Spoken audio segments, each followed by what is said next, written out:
Good evening to all. So here we are with the first milestone. We are completing on with the fifth MPB members talk show, and today we have Mr. Ram Balaji as our host, as our guest. And so basically, to the new ones here, MPB members talk show is an special event from Madras Photo Bloggers, which is to feature our own member to our own community. So this is kind of an highlight to their work, to their profile, so that it gets to the light and people get to know about their photography tricks and techniques, the way they learn, the way they evolved into the career of photography, and everything will be shared. And we are into the fifth one right now, and Ram Balaji will be our guest for today. And welcome, sir. And to give an introduction about Ram Balaji, he's an currently he's working as an IT profession, but he's an passionate bird watcher, and he's been doing photography since 2004. He is that one person who has both used the film camera and the digital cameras. So he has got the transition of what is film camera and how did photography evolve from film camera to digital camera. So he'll be sharing all his experiences, and he has a lot of travel diaries as well. He'll be sharing all of them, and yes, there is no doubt that today we'll have a fantastic and very interesting and informative session from Ram Balaji sir. Very much looking forward, sir. Thanks for joining us today here. Thanks for the nice intro, Vishnu. Yeah, it feels good that I'm able to share some of my experiences as well as my knowledge by interacting with peoples with like minds, I would say. And specifically here in the photographic world, yes, most of us are like-minded, and this gives and opens up the table and opens up an opportunity to give and take, I would say, that way. Um, yeah. Exactly right. You said the give and take policy. Yeah. Sir, I guess you can put on your video so that people can connect with you better. Yeah, let me enable Yeah, my video. I just need to do a few tricks with my laptop yeah. because like this privacy thing, antivirus thing gets does not let me to open my video Done, straight away done, done. If in one possible, do go. it. Yeah.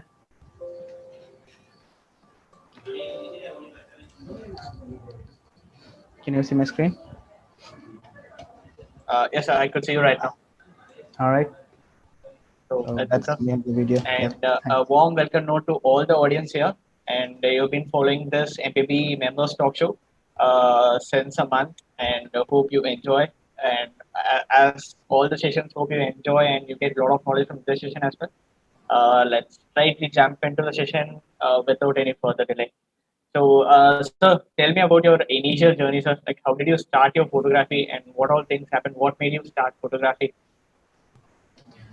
Well, in back in 2003, 2004, so that was the first time my dad bought Nikon film camera, and it's the Nice Touch 4, a film camera. And my dad is very passionate about photography, and he has an experience in handling Kodak and Minolta cameras back in his uh, teenage time, and later that like he did not have that much experience in that. But later when we were financially stable enough, right, so he bought us that camera, and that's where it all started.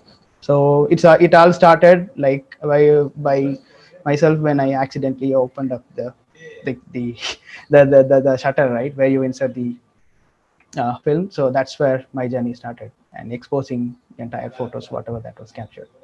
So Exactly. I would say a mischievous mistake, but yeah, later as I started to handle it, started to safely install the film and recollect the film, and then reversing the mechanized way of like reversing the roles, and that's where I started, and that's where my like the spark kindled, I would say, for photography.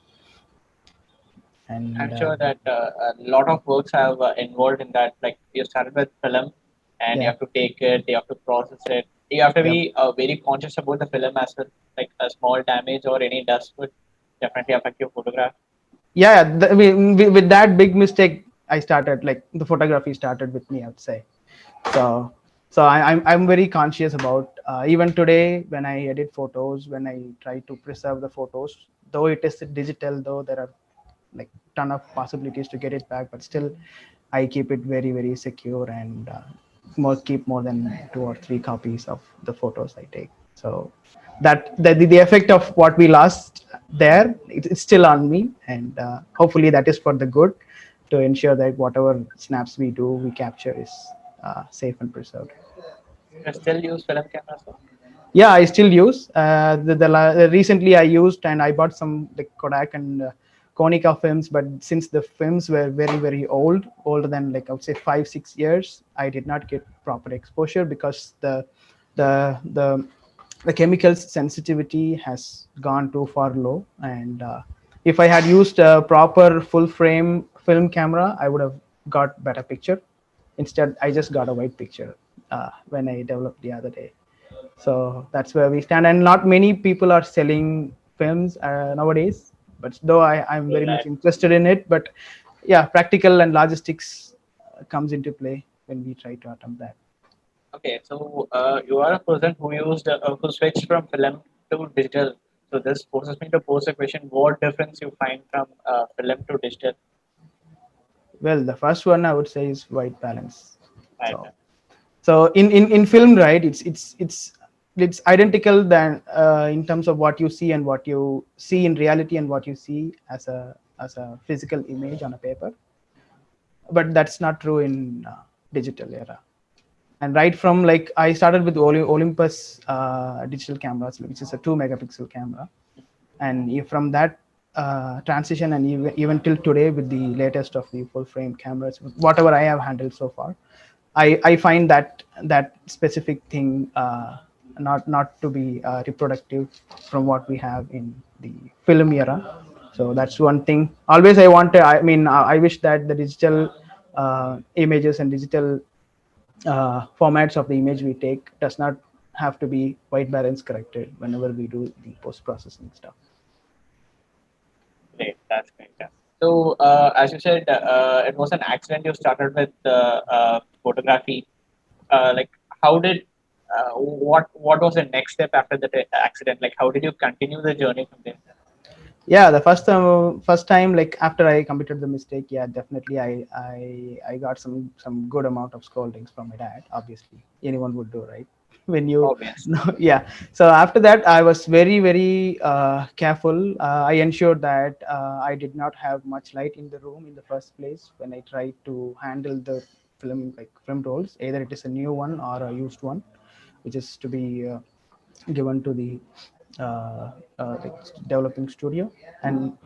And that was physically, that was the one and only thing I have done, and that connected the other dots, like keeping it safe, dust free, storing it in the correct hard physical hard case, ensure that the film is not damaged. And even after, when we got the negative back, I still have, I would say, like 20 or 30 rolls of negatives at my home. I'm looking forward to develop that again, to make it as a bigger picture and convert that into a digital picture as well. So I need to get that to Chennai to get it completely done. Yeah, in Madurai, I don't find much of them having that facility right now. But 2 3 years back they were, but I did not have much time due to the work culture we follow, and that's where. Yeah, those are my few plans to just getting revisit the past to get the uh, like negatives to converted into a digital negative and So that's great. That's an kickstarting introduction from film cameras. Like, how does it eventually function, and what are the procedures has to be followed from taking a picture to converting it to an actual watchable picture. Right. So, like, you do street photography. I check your profile and you chase sun to the core. Like, I am direct direct to say that you're in love with the sun. Like, you're in love with the silhouettes. Like, wherever you go, you chase the sun. Like, there's a sunset. Okay, Ram Balaji is there. It's like that. Is it like that? yes, I would say yes. For the from say 2019 to 2020, from there, like the attraction towards sunrise and sunset started in me. And right now I'm in Gujarat, and geographically here, like the nearest, like I have like a handful of beaches near to Okay. my location, like within 10 kilometers. Any direction you go 10 kilometers, you will find a beach and a sunset point and a sunrise point. Okay. And I came here last November, and I did not had any knowledge at all where I was going and like where this place was located, because this after the Corona thing, right? My brother lives here, so we plan to travel in last March, but due to the lockdown, we had to stay home. And in like October, once the transportation was opened up, so we came here, and I started experimenting, and making some good images of sunrise, sunset. And what I see the uniqueness rather than in Madurai or in Chennai, where we are east facing, and this is the place it is west facing, and this is a new thing for me. And I was pretty much amazed to see sun more closer than what we used to see at our homes, like say in Tamil Nadu, anywhere in Tamil Nadu, right? We will be on the far side, at least 1,000 kilometers or 800 kilometers more than what I am now. So that 800 kilometers was giving me some better, uh, I would say, better view and better exposure about like how things go. And here, like obviously, we have a lot of ships crossing over, main ship vessels, local fishermen. So that gave me a good kickstart to see why wouldn't I try this when I am here. So I plan to stay only for 2-3 months, and then I plan to stay until this monsoon. But since elections are around the corner, I plan to return back in the next say 10-15 days maximum, 10 days I would say. Definitely, sunsets will miss you at Gujarat until you come back to Gujarat. Yeah. I mean, I have some plans to come back again and stay for like probably 1 year and explore, because when I started exploring Gujarat, I found that, I mean, I realized that what we see in the internet, YouTube, people blogging, people sharing travelogues in the old style and new style, it's only 10% of it. So much of like other 90%, like it's not documented or it's not shared. Not much people get to explore all at one go. But yeah, so considering the work culture and the work timings and other commitments among that, so I'm planning to stay here for a year and find out more. Great. Then I would like to dive deeper into the sunset pictures which you have taken. Like, how do you plan and shoot a sunset? Like, what time you go there? Like, someday there will be over cloudy, and someday it will be bright and shine. Like, how do you plan and how do you execute this? Correct. I typically, since the beach is very near, which is easily accessible, what I plan is like, if I were to visit the beach or try to capture the sunset, the very morning, right? I would check for the sunset time and weather forecast. Use any And specific app for that? no, I basically use Google, and Google. then I use the Starlink, Starwalk app on my mobile to see what direction it is going to sunset. Though it is west, but to be precise about where it is going to sunset, so I'll verify that using the Starwalk app too. And pretty much Google gives you good rough numbers. But however, due to the amount of moisture we have in the wind, and as the sun gets closer to the horizon, so if the actual sunset time is say like 7:02 p.m., and definitely it's not going to be 7:02 for our naked eyes. It's going to be like full 3 or 4 minutes before that, because when the sun is going to touch the horizon, it is going to come into the water vapor chamber, right? So near the water, you have a good amount of water vapor which hides the sun.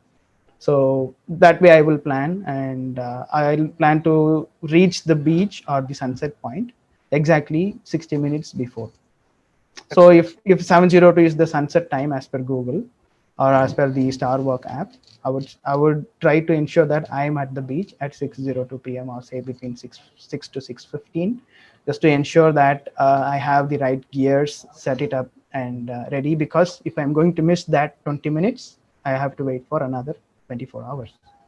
It's not the 12 hours. In the next 12 hours, we only have sunrise. But if I want to do a sunset, again, I have to wait for 24 hours. So So getting things right and getting things, necessary gadgets, gears, all those things, because at the beach there is high tide times and low tide times, and if you want to go to the edge of the beach and to go wherever the edge of the land is, we need to ensure that we have better time to ensure even when the water is towards the high tide, we don't our gear does not get damaged, and so those are the other factors. You often clean your lens because in Chennai Beach and all, where if there is a wind in beach, there will be definitely salt in there, which will be sedimented in your lens. So how do you tackle that problem? Basically, I clean my lenses, and that's what I have done so far. Nothing very specific, buying the lens cleaners and all those things. Of course, I plan to buy, but I did not find a better time to find it. But obviously, I mean, I have the microfiber wipes. Which I bought it in Amazon. I bought four for like 300, $400. So I circulate them, so one by one when I try to get the Which is enough to gear clean cleaned. the lens. I'm sorry. Which is enough to clean the lens. It's not Yeah. That's what the front element is, the one that gets the that picks up the salt, and the as UV soon filter. as I'm sorry. The UV filter. No, I don't use UV filter. You don't. You I don't. don't use Yeah, I UV can recommend. filter, and recently I bought the circular polarized filter just like a Okay, few months polarized. back. Yeah. Yeah, I'm just trying experimenting that, because that filter thing, right? Like with the lens I have, it's not matching up good, or maybe I don't know, but maybe I'm not knowing how to operate that or how to get the most out of it. But yeah, I'm still experimenting. So I have two lenses. One is the 18105. And the other one is 7300 AFP manual lens, and I use it with Nikon D7100. Great. I'm very sure that every time you shoot sunset at the same location, but in different days, I'm very sure that you find something new in every other photo. It's not the Yes, same. yes. So one is the color, the other one is the color of the sky, the other one is the elements around the sun, around the horizon. So there was one photo which after 20 days I realized that when the sun was about to touch the horizon, I had a ship. Okay. There was a ship, and there's a good silhouette of that ship. I'm trying to get that picture edited, obviously among these things, right, among the other daily commitments and daily time that gets carried away. I get carried away due to the work I do, so I'm trying to get those things out of the editing as well. Okay. So that's a lot on sunset photography. Yes. We'll shift gear and directly move on to the bird photography. You have inspected lot of genres in photography.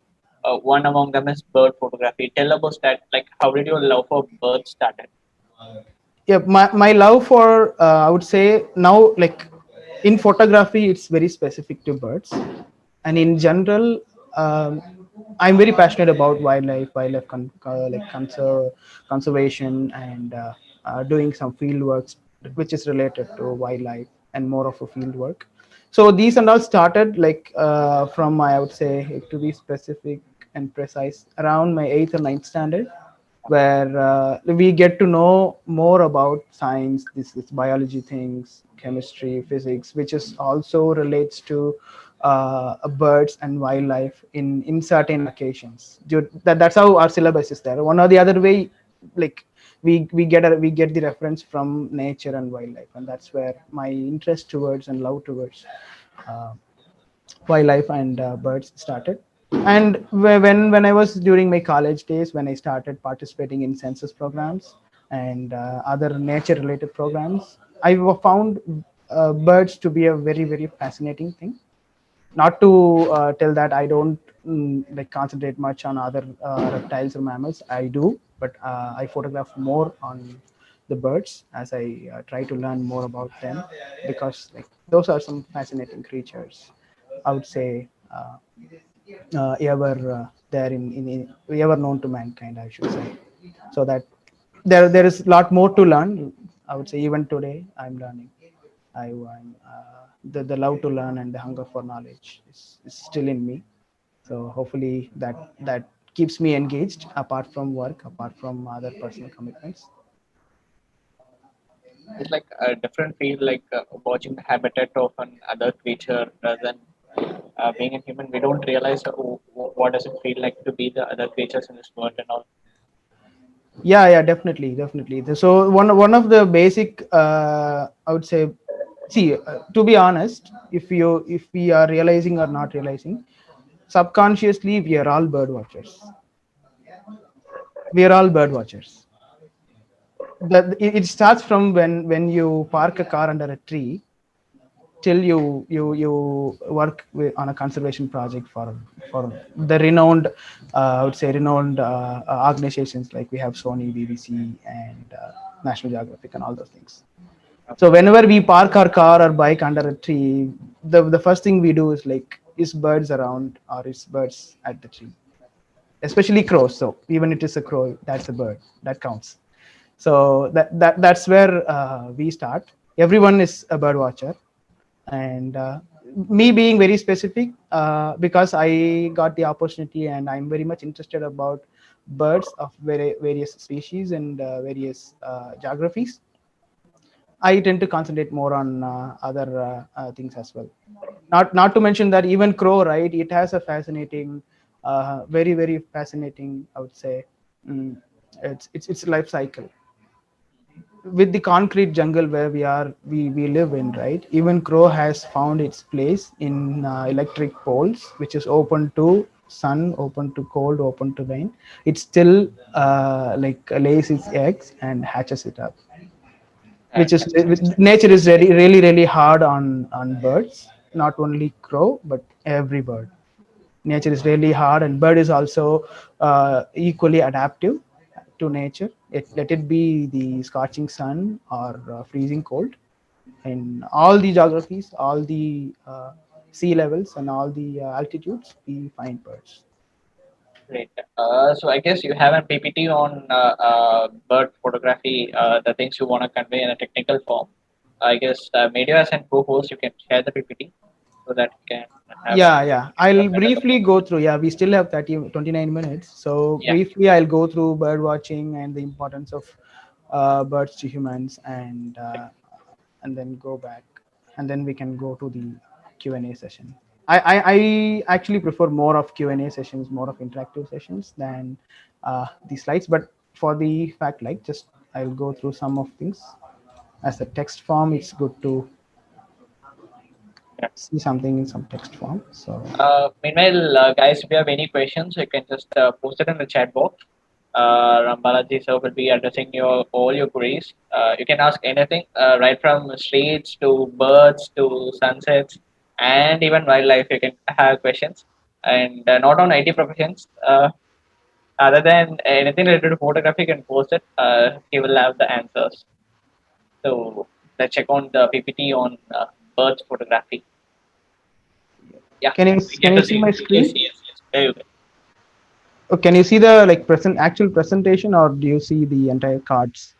I we see the entire card. Yes, now it is okay. We see it in the full screen.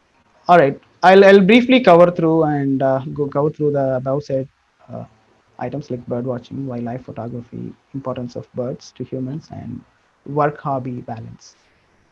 So I'll go to the next slide. So starting with bird watching, as I said, everyone is a bird watcher. We do watch birds a lot, than bird is watching us a lot. So it's the other way. And the basic thing, and the most, I would say, the see, these are all not only the 4 points related to bird watching, but these are only the top four, I should say. One is the quest for knowledge, the other one is solitude, and this is how the other two is companionship and activates our brain. So I'll cover the quest for knowledge. So when you're interested on something, so let's say this is birds, and I want to know more about parrots, know more about, say, raptors, know more about the house sparrow, and all the birds around us, right? The hunger for knowledge, the more you ask questions like, how does the bird lay eggs, how does the bird hatches eggs, how does it eat, how does it travel, and what are its habitat conditions, and all those things. So these are all the things will attract you towards bird watching. And once you start bird watching, you will get you'll get very very confident enough to be alone. That's what I would say solitude is.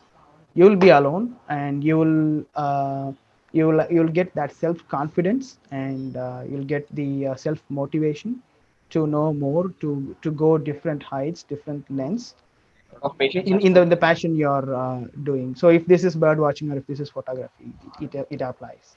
And the other one I would say is a companionship.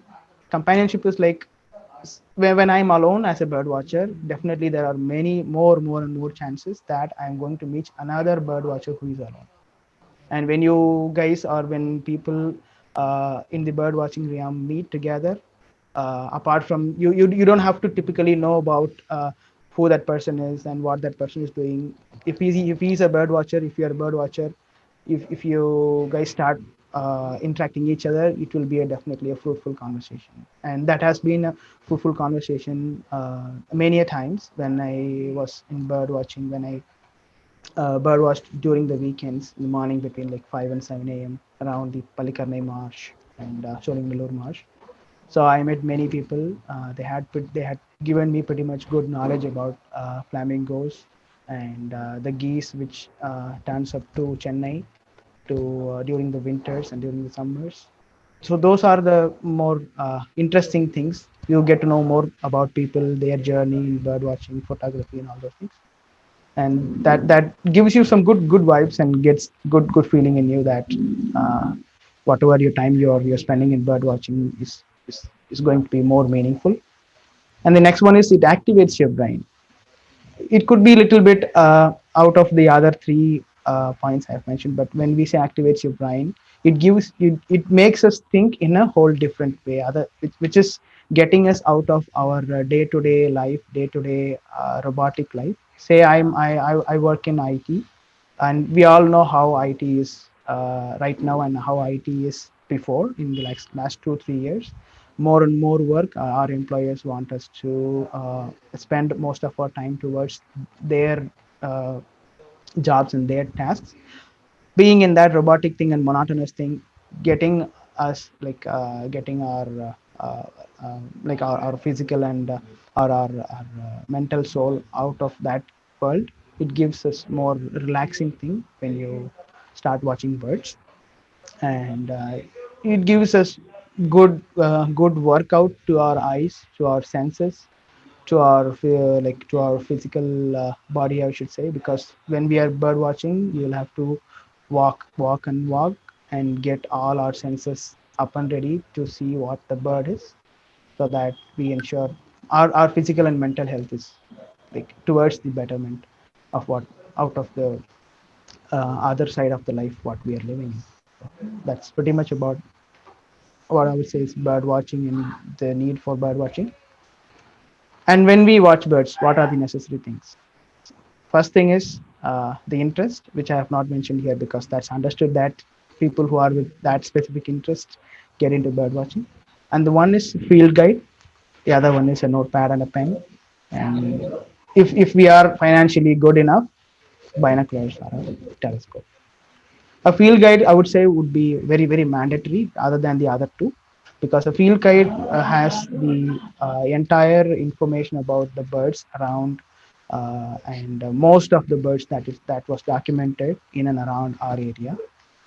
I have the field guide of like Salim Ali's Book of Indian Birds. That's the field guide I have used since 2010, and I still use it. So though I've been in bird watching for quite a bit of time, like 6 or 7 years, but still, whatever, if I see a new bird or if I feel okay, what is this new bird, I still go back to the field guide and refer it up.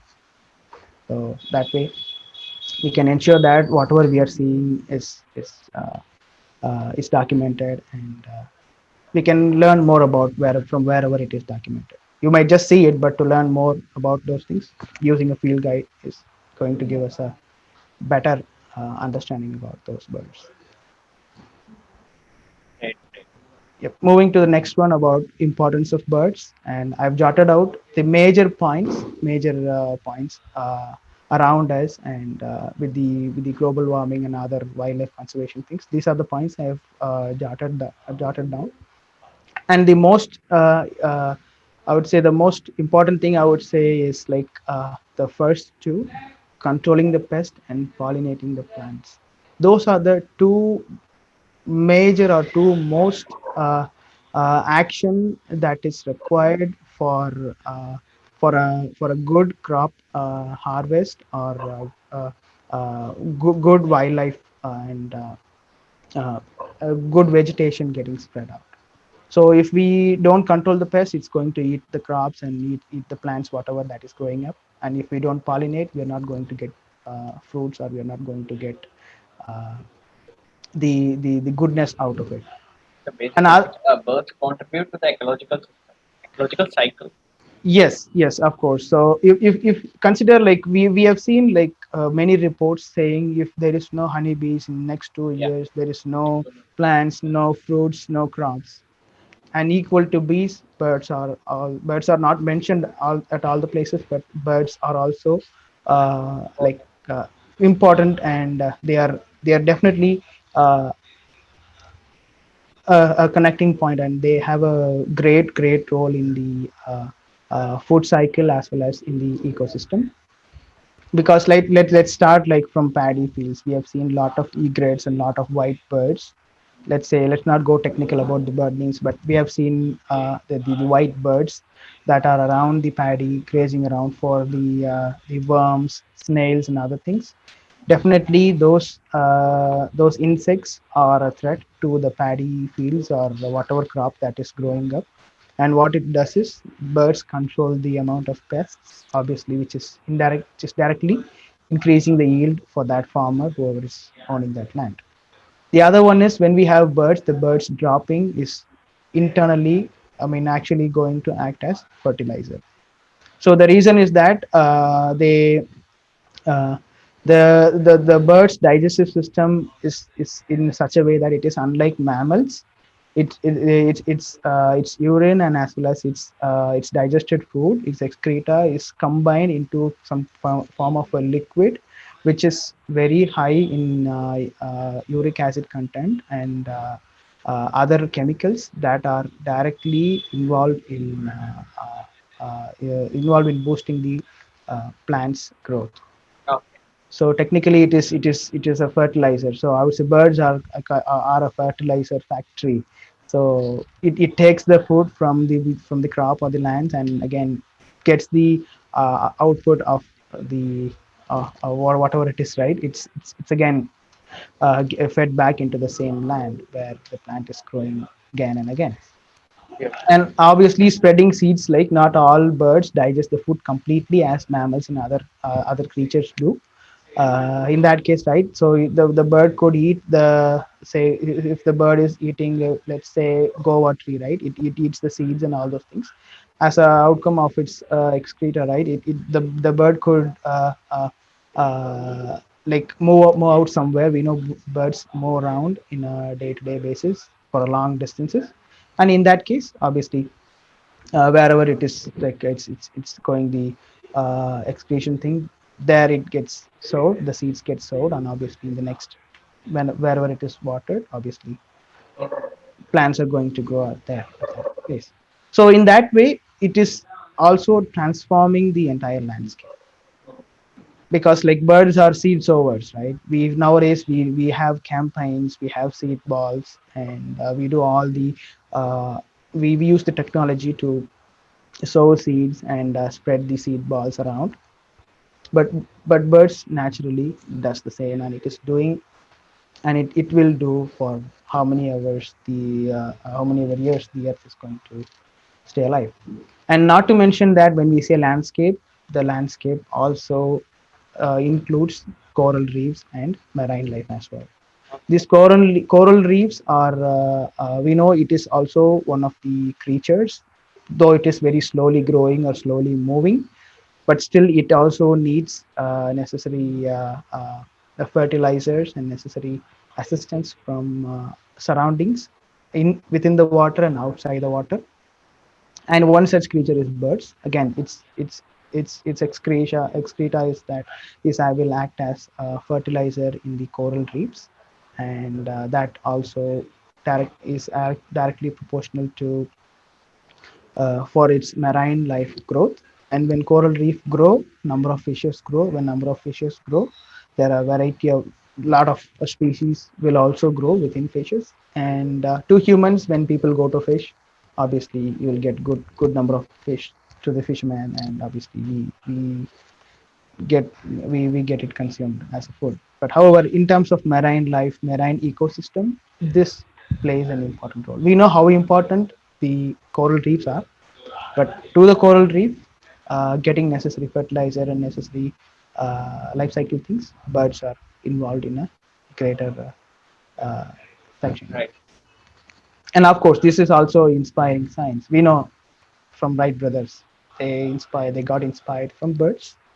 Even the latest bombers and the stealth, I would say, stealth aircrafts built by nations like India, US, China, around the world, including Russia, they are using Raptors and Harriers design and wing design and nose design to to build aircrafts. They try to mimic the naturally occurring creatures. So they are also an inspirational creatures as well in terms of physical appearance as well as the way the life of a certain bird is around. Okay. We will not dive more on birds. We will induce and separate session because you have Yeah, a yeah, lot sure. of knowledge on birds, right? So we'll cover out the photographic aspects in this session. So I would like to know about this particular picture. I saw this post in your Instagram, and it's exactly to the eye level of the bird. Like normally we don't capture birds in this eye level. Like how do you manage to capture it? Yeah, so this one, right? So I was in Triveni Sangam. So here we have three rivers that is getting Okay. joined here in Gujarat.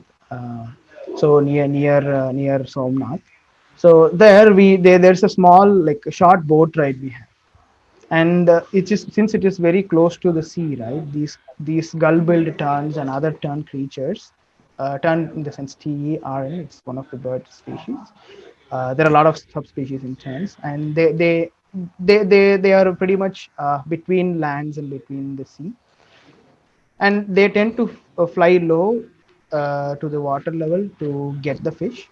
So I was like, just first I was trying to watch about to because that I'm the first time I was visiting that place, just wanted to ensure how the birds are, if the birds are used to the humans, or if the birds are just timely flying by. So I watched some time, like around half an hour or so. Just then I understood, okay, this is how the birds move from this place to that place, and again it's a cycle, right? Right. But these kind of birds that are pretty much used to humans and other vehicles and other happenings around. So it was pretty much a standard in a circular manner. So it will go to point A, then point B, point C, and then go back to C again, point A, B, C. So I was watching, and I was just waiting for the right moment to click some pictures. Of course, this is outcome of this picture is like I had to click 20, 25 odd pictures to get this one right, because I have a very slow lens. It is not as fast as my 18105, and this 7300, right, at 300 mm. It's not the fastest in focus locking.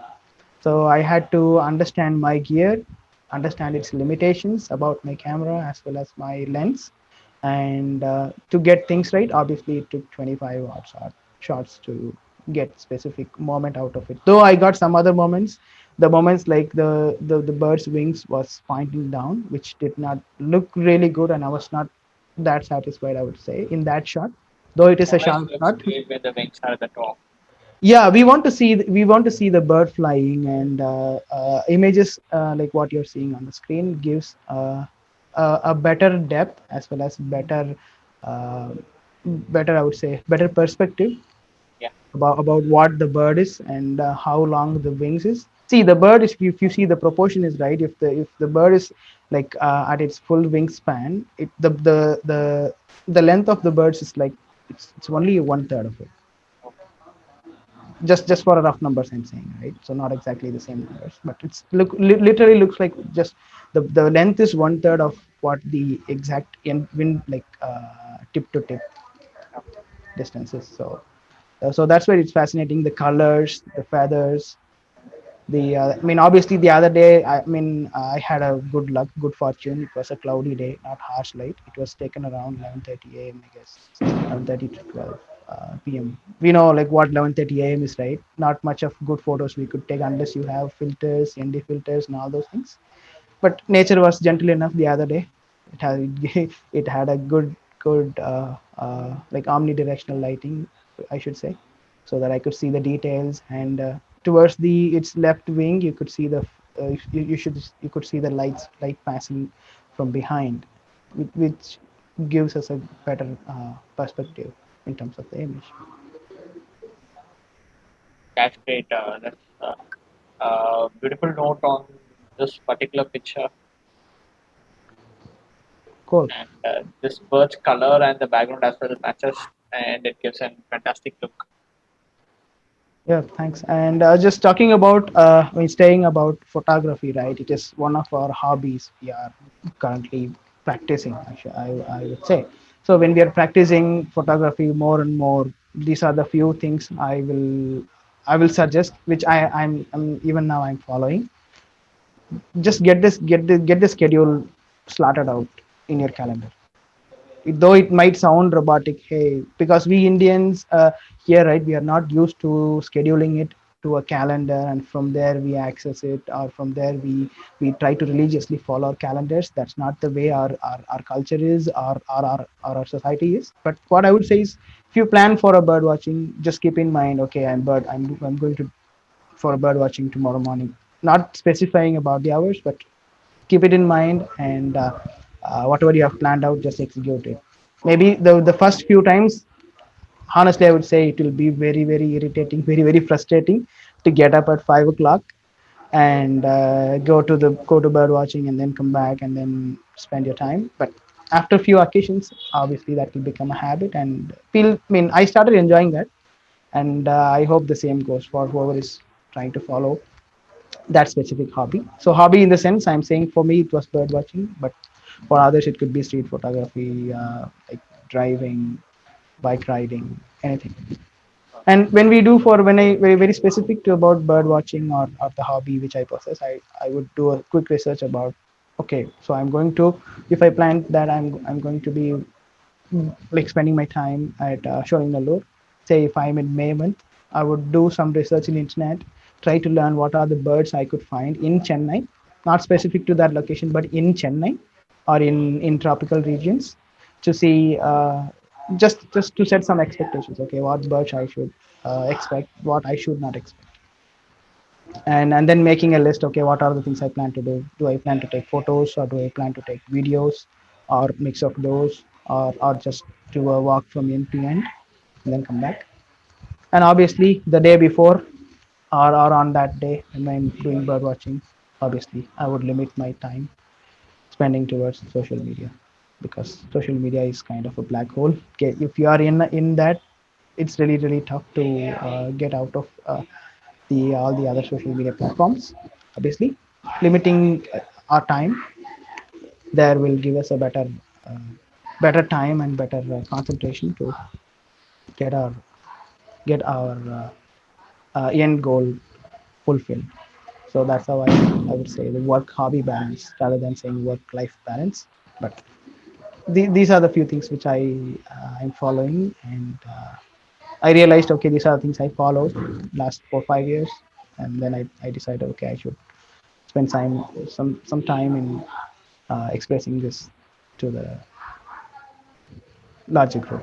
This is an important aspect because like most working people miss out on this fact, like work, hobby, the balance. Yeah. Should learn on this. Yeah. I mean, I felt that many times when I started my career back in 2013, getting into the IT world from my college graduation, and then transitioning to a work culture. Yes, for the first 1.5 years, or I would say first 24 months to be precise, it was really hard. It was just work, and there was no balance at all. Because I was new, I had to learn many things in terms of the say, let me say, the technology, or how people used to work in IT, and how projects are managed, how deadlines are met, and all that. And later, when I started to uh, realize more and more, and when I decided that I should not spend more of the time just in work, because there are other commitments and other things to be concentrated in our life as well, in our day-to-day things, then decided, okay, let me do this, do that, and get my mind refreshed every week, get my physically and mentally get refreshed every week, so that you can be without stress free, and at the same time, whatever you want to do, the stress is no longer an obstacle or a challenge to Yeah. tackle. Move to the next slide. Is it over or is it like Yeah, that's pretty much it, and I think we can go back to the uh, the uh, Q&A. yes. So that's more on birds. We got to know about the birds' habitat and what are the measures we must know, precautions, and the measures we must know before going for an bird watching expedition. And there is a lot on things on birds' habitat. We get to learn about different birds and things as well. And we'll again connect the triangle from sunrise. We went upward to the bird watching, and then we'll again come down to street photography. We have also done covered streets, and tell us a bit about how you cover streets. What are the aspects you keep in mind while covering streets? You plan and execute a thing, or you just go and shoot random things on streets. The only thing I plan is like I go to that place, I take photos, and I come back. That's the only planning I do.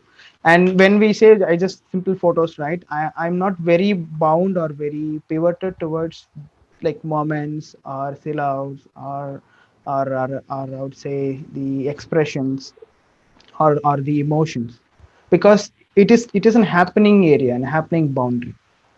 Whatever you are going to click, it is going to fit in some genre of photography. I mean, some sub genre of street photography.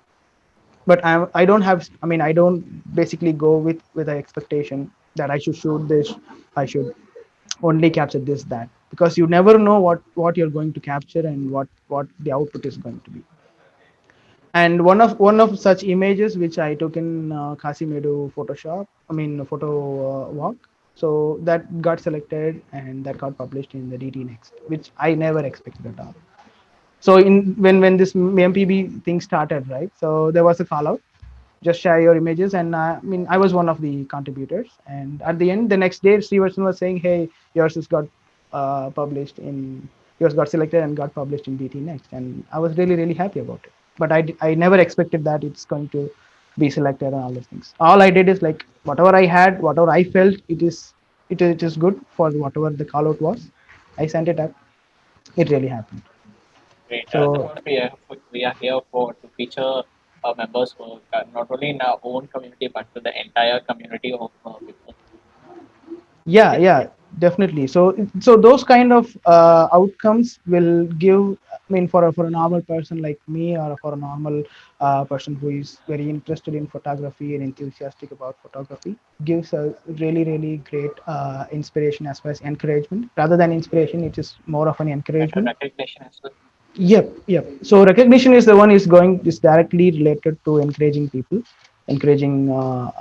of all the genres, all the age group, to perform more and to practice more for better outcomes.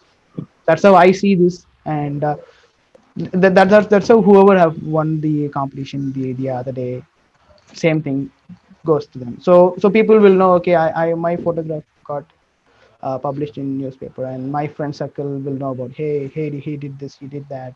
And probably there were a few other folks who started uh, seriously in photography after knowing these things, that it got published. And of course they are not in Chennai, obviously they are down in Madurai and my hometown It's not only areas. encouragement for you as well, but Yep. it is encouragement for your colleagues to start photography.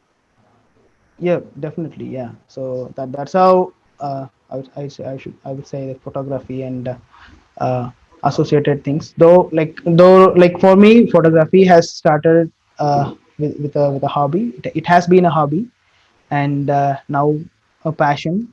And I'm trying to like practice and do justice to this passion, and try to do whatever I could do the best, and do contribute on wherever it is possible.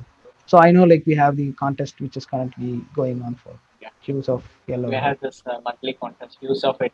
Yeah. I mean, I was able to contribute some few pictures there, and I hope many of us are already doing. I see like more than 100 plus posts in using that hashtags. But yeah, so those are all some good encouragements people uh, receive and get to. Definitely. On that note, I would like to post a reminder that only 3 days left to pay your entries on the Use of Hello contest for the month of March, and next month we have a fresh topic. So don't forget to contribute to the entries. Just use the hashtag and post your entries in your Instagram. And good luck to you as well, sir, Rambaleshwar, for the Skills of Entry contest. We're looking forward for the results. And so we were talking about streets, we were talking about birds, we were talking about sunsets. Which one is your favorite? Well, all are my favorites. The thing is like, see, I have more interest. See, I have interest equally in all the genres. See, even I have started doing time lapse photography Okay, for at the same spot for the same sunset. So there I have experimented with something called interval timer shooting in DSLRs. So using interval timer, I had experimented capturing the sunset time as a time lapse, okay, and I've got like 450 shots taken, that's two shots per 5 seconds for the span, and I've got the images, and I'm looking forward to process those image and convert into a video where we could see the sunset up close. So one of my videos, if you look into my Instagram reels, there is a lighthouse and a sunset time lapse there, but I wanted to do pretty much close to the sunset. It's only wide, right, when you do it in mobile phones, and so here I have the 7300 camera, and I mean lens, and I got a bento tripod. So I thought, okay, why would not I give it a shot? And the pictures have come pretty good, and due to the limitations I have on my PC and laptop, like it's not giving me good space or good speed to process those 450 images getting stitched up into a video. Yeah, that's again in terms of post processing, that's another experiment to try and find out what works well. So processing is another different. It's completely different thing from what you shoot on the field. It consumes same amount of time what consumes on the field. Definitely, people should work on post processing as well. And yeah, definitely, we love to feature your time lapse videos which you're currently working on. Please tag us, and we'll definitely reach out. sure, Vishnu. Yeah, definitely. I'm going to tag you guys, and already, I've tagged some of the recent photos which I have, video photos and videos which I've done. And good thing about these time lapses is, right, when you set the camera for time lapses, you get some time, like some 30 minutes to watch around what happens during the time lapse, around like watch the surroundings basically. Because I'm at the seashore, there is hell a lot of marine life there. You get to see the hermit crab just within 2 feet or just under your feet, to be honest. Because when you're in water, right, so there's a crab called hermit crab which occupies the snails or other conch shells, and it lives there. Eventually when it gets bigger, it will shift to other conch shells or snail shells. So that's one of the marvels, I'd say, in nature. Like as we grow bigger, our dress changes, right? So you maybe at 17 you'll be fitting into a yes size of a t-shirt, but at 25 or 26 it may be M or it may be L, right? So similar thing happens in nature. So the hermit crab will align around and switch between the shells. So I hope I could see that in happening in reality, but I did not. Maybe it was not the right time when I reached the beach. So like no one knows when the right time is it's going to happen. But you get to see various varieties and various size of uh, hermit crabs lying around and moving, which gives some different perspective. Uh, on other wildlife creatures as well. Great. So bit of luck should also favor on a part to capture and hold these creatures. Great. As we discussed in the first half of the session, you're working with, we have worked with few governmental organizations like Forestry Department on censuses. Uh, So this census thing, right? So just to give a background about how I got, sure. got to know about such thing happening is like there was a NGO called Netaji Snake Trust. Okay. Uh, we were, I mean, I was a part of a nature club in my college, like you are now as an ambassador, right, for photography thing. So I was one of the core team members for nature club at my university, and then we got introduced with one of the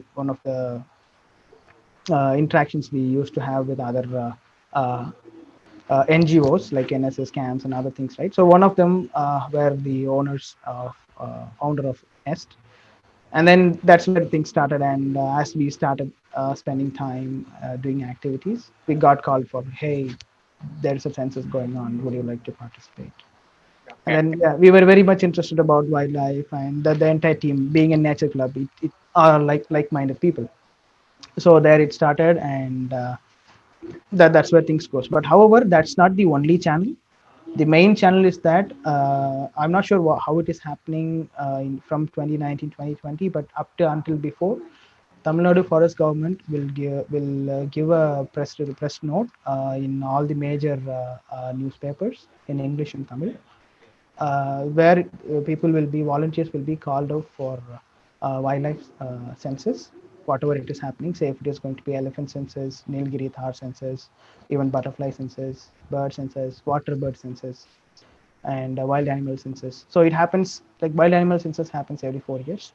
So that's where people get called out for, and applications have to be submitted, and people will be shortlisted and called out for. Basically, shortlisting is like first come first serve. They might have some 100 slots or 150 slots. First 150 applications received would get the opportunity and call out for, and then you get the opportunity to participate in wildlife census. And participating in wildlife census is not a small task at all.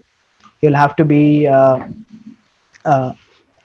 with the forest department and do necessary render necessary support to collect the data about wildlife, and give the data to the necessary wildlife teams at the forest department without any error, so that eventually that gets documented and processed by the other government things. So one of the recent contributions which the team where I was in was in 2018 tiger census. We might have seen the news saying the 51st tiger sanctuary has been formed in Tamil Nadu in Valliammai. So we spotted a tiger and we gave that data, and that data was one of the major considerations in calling out this area a tiger census. I mean tiger sanctuary. So it took like 2 years to for them to get the necessary calculations and necessary data be collected, processed, and of course, that was the only occasion where we, as a public, get the opportunity to visit the forest. But however, people at the forest department, which is their day-to-day job, they'll try to clarify this data, and once it has been finalized that this is going to be the tiger sanctuary, and then it was announced, and necessary protection proceedings are currently in progress. So those are some good vibes, good things I mean, I would like to express and share.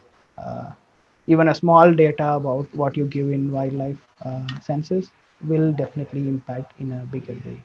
Back in 2010, we cited leopard in Megamalai, which is the other side of Vellimalai.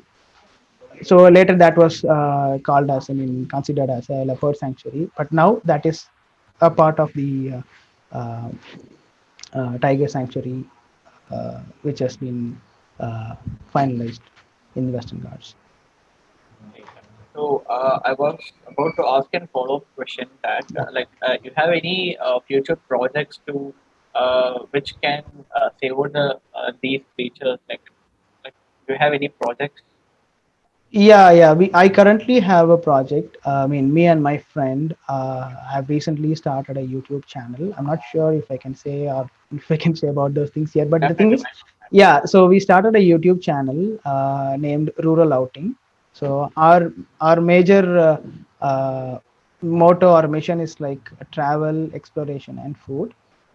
And in terms of travel and exploration, what we have planned is to take one species of birds which is around us and to learn about what the bird is about, how it is helping the agriculture, how it is helping us, and how we are helping it back, how we are harming it when at the same time when we do good. Because nowadays I see people having keeping water at their upstairs in balconies, giving getting some grain so that birds could have. That's one good things we do. Equally, we are doing bad things as well, like when you are trying to when people are trying to construct a building in an open area. Obviously everything around gets vanished, right?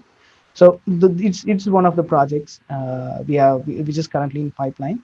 And we are trying to get the prerequisite knowledge first before we could start uh, specifically or start planning or jotting down the sequence of events or timeline, because it is closely related to agriculture as well. So if I were to film the birds or to photograph the birds, I need to be sure that I am at the right time of the harvest, the right time of the crop being sowed. Right. So we're just waiting. We know that we are in summer now and not much of agricultural activities are happening, because not everyone is affording to do because of the financial situation everyone is in. So just waiting for the right time to kickstart the project and go like do the necessary things and try to keep sharing the knowledge and other things we gain. Done, done. Okay.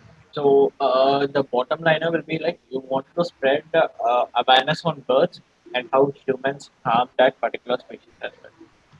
Yep. More rather than saying that we are harming the birds, I would like to, or we would like, our interest is like more to bring out what we subconsciously ignore the thoughts. As I was saying few like 15 minutes back, right? The birds plays an important role in pest control and in the ecosystem. Say let's say in the paddy field or in the guava farm or mango farm, right? If the birds are not controlling the pests, obviously those pests is going to eat the flowers and suck the nectars. Obviously flowers is the one that turns up into the fruits, right? So if that chain gets broken up, we don't get fruits. If we don't get fruits, obviously no seeds. When no seeds, no trees. You see the cycle, right? So Got it. we want to show, we want to bring and make our society realize that subconsciously we are doing some good things, and at the same time we are also doing some bad things.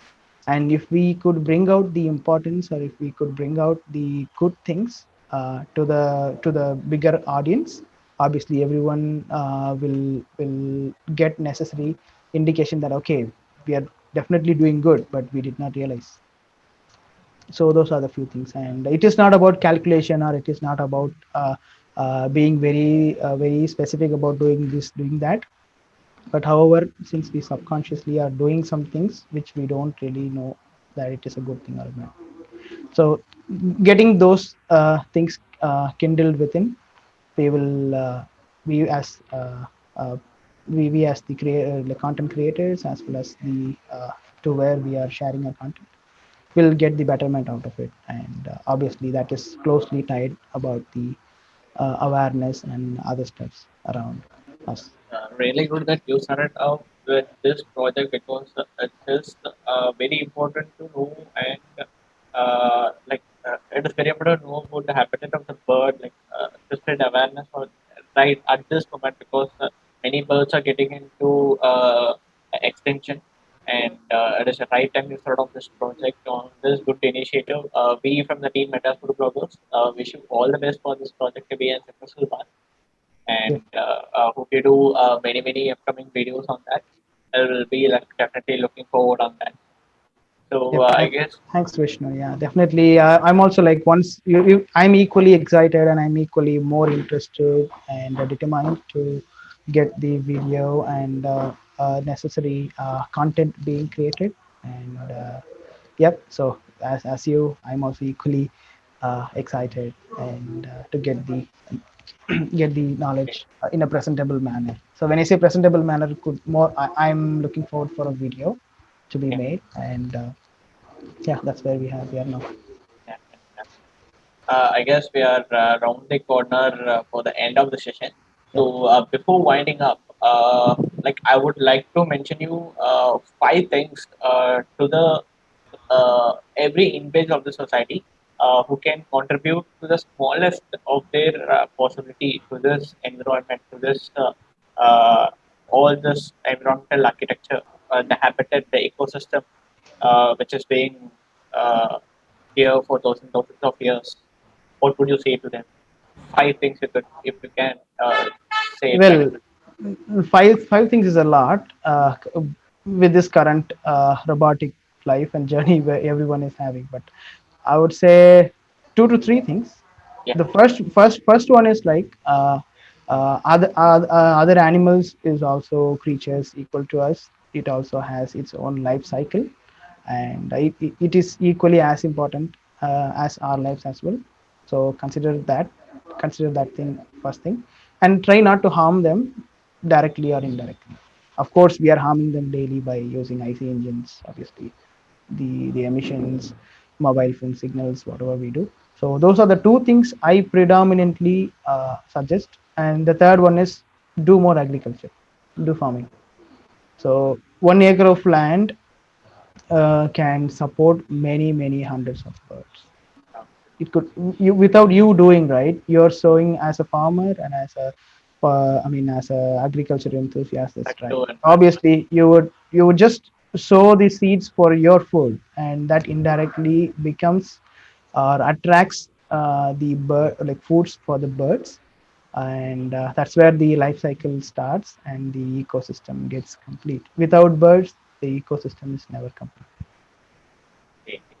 That those are the three points to the nutshell, which has to be conveyed in a manner which that has conveyed right now. And thank you so much for joining here, sir.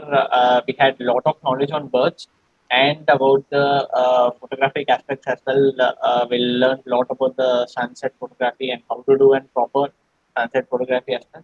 And thank you so much, audience. And sir, well, very much looking forward for another session where we will entirely concentrate on birds, like entirely concentrate about bird watching. Definitely, we will do it someday or the other very soon. Thank you so much for joining, sir. Yep. Thanks, Vishnu, and I should thank for Madras Photo Bloggers and Sri Watson for this opportunity, and hopefully trying to and expecting to share more of my experiences and knowledge Definitely. down the We're line. looking forward on that.